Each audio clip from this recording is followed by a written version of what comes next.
சில சந்திப்புகள் சத்தமில்லாமல் தொடங்கும். ஆனால் அதன் தாக்கம் உடைந்த கண்ணாடி மாதிரி மனசுக்குள்ளே ஒலித்துக் கொண்டே இருக்கும். நேற்று வரை சிவாஞ்ச் வர்தன் யாரையும் சமமாக பார்த்தவன் இல்லை. ஆனால் இன்று ஒரு பெண்ணின் பார்வை அவனை கோவப்பட வைக்கவில்லை, அமைதியாக்கிவிட்டது. அந்த அமைதிதான் வாசுவுக்கு பயம். ஏனென்றால் சிவாஞ்ச் அமைதியாக இருக்கும்போது ஏதோ பெரிய விஷயம் நடக்கப் போகுது என்று அர்த்தம். அந்த கண்ணாடி உடைஞ்சது கார் கண்ணாடி மட்டுமல்ல, ஒரு எண்ணம், ஒரு அகங்காரம், ஒரு விதியின் தொடக்கம். இது பழி இல்ல, இது காதலும் இல்ல, பிறகு இது என்ன? இது காதலின் முதல் மௌனம். உடைந்த கண்ணாடியின் சத்தம் இன்னும் அந்த சாலையில் ஒலித்துக் கொண்டே இருந்தது. சிறிய கண்ணாடி துண்டுகளுக்கு நடுவே சிவாஞ்ச் வர்தன் அசையாமல் நின்றிருந்தான். அவன் கோவப்படவில்லை. அதுதான் வாசுவுக்கு அதிகமாக பயமளித்தது. சிவாஞ்சை சிறுவயதிலிருந்தே அறிந்தவன் வாசு. பள்ளி, கல்லூரி, முதல் தொழில், எல்லா ஆரம்பங்களிலும் ஒன்றாக இருந்தவன். IT company, gaming company. சிவாஞ்ச் மூளை என்றால் வாசு அவனின் மனசு. சிவா, வாசு மெதுவாக அழைத்தான். நீ இப்படி அமைதியா இருக்கிறப்ப ஏதோ பெரிய விஷயம் நடக்க போவது போல இருக்கு. சிவாஞ்ச் பதில் சொல்லவில்லை. அவன் பார்வை சாலையிலே இருந்தது. அங்கே சில நிமிடங்களுக்கு முன் ஒரு பெண் நின்ற இடத்தில். அவள். சிவாஞ்ச் சொன்னான். என்ன பார்த்த விதம், அது அவமானம் இல்ல, அதுல பயம் இல்ல. அவ எனக்கு சரிசமமா என்ன பார்த்தா.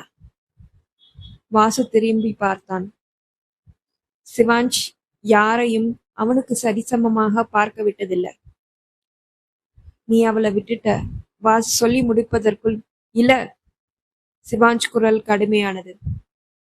இன்னைக்கு விட்டுட்டேன், மறக்கல என்று சொன்னான். சிவாஞ்ச் அந்த இடத்திலே இன்னும் நின்று கொண்டிருந்தான்.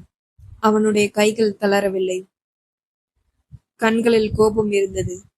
ஆனால் அந்த கோபம் வெளிவரவில்லை. அவனுக்கே அது புதிது. அவன் வாசுவை பார்த்து, வாசு என்று மெதுவாக ஆனால் உறுதியான குரலில் சொன்னான். அந்த பெண் யாருன்னு தெரிஞ்சுக்கோ, எல்லா டீட்டெயில்ஸும் வேணும் என்று சொன்னான். வாசு அதிர்ந்தான். ஏனென்றால் சிவாஞ்சை அவமதித்தவர்கள் பெயர்கள் அடுத்த நாளை உலகத்திலிருந்து மறைந்துவிடும். ஆனால் இன்று அவன் அந்த பெண்ணை போக விட்டிருந்தான். ஓகே சிவா என்று வாசு சொன்னான். அவன் நண்பனின் கண்களில் ஒரு வேறுபட்ட தீயை பார்த்தான். வாசு உடனே ஒரு கால் பண்ணினான்.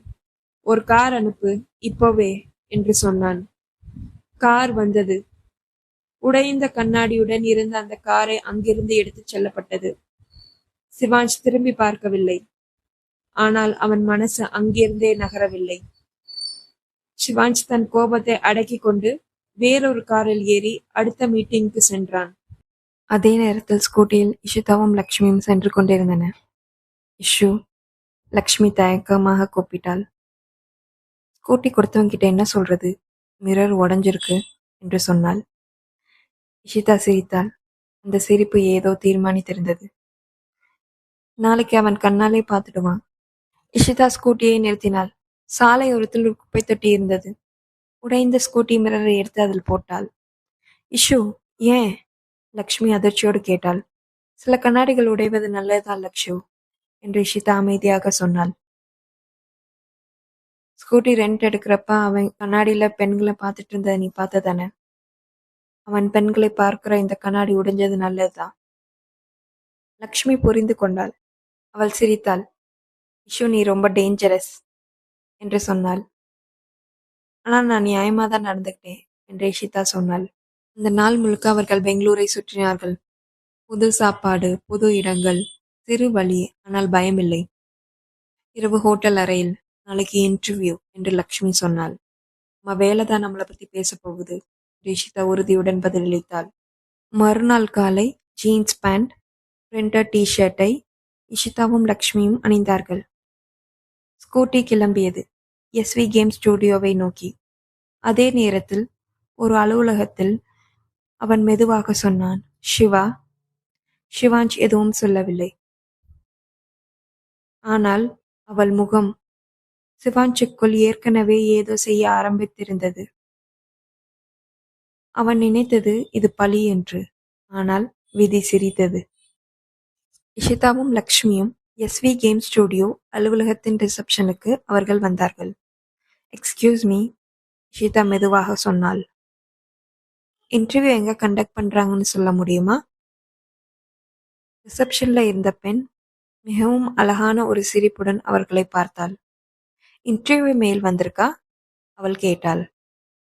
இஷிதாவும் லக்ஷ்மியும் உடனே போன்ல மெயிலை காட்டினார்கள். மெயிலை வெரிஃபை பண்ணியவுடன் அந்த பெண்ணின் சிரிப்பு இன்னும் அழகானது. மிஸ் இஷிதா, அவள் தெளிவாக சொன்னாள். Game design and development interview, second floor, hall number 1. பிறகு லக்ஷ்மியை பார்த்து, miss Lakshmi, marketing and analysis interview, same floor, hall number 5. சொல்லிவிட்டு both of you all the best என்று மனதார சொன்னார். அந்த வார்த்தைகளில் எந்த ஃபார்மல் டோனும் இல்லை. அது உண்மையான வாழ்த்து. இஷிதா ஒரு நொடி நின்றாள். உங்க சிரிப்பு ரொம்ப கியூட்டா இருக்கு என்று சொல்லி, உங்கள் பேர் என்ன என்று கேட்டாள். ரிசப்ஷனிஸ்ட் சற்று வெட்கப்பட்டு மித்ரா என்று சொன்னாள். இஷிதாவின் முகம் பிரகாசித்தது. பர்ஃபெக்ட் நேம், அவள் சொன்னாள்.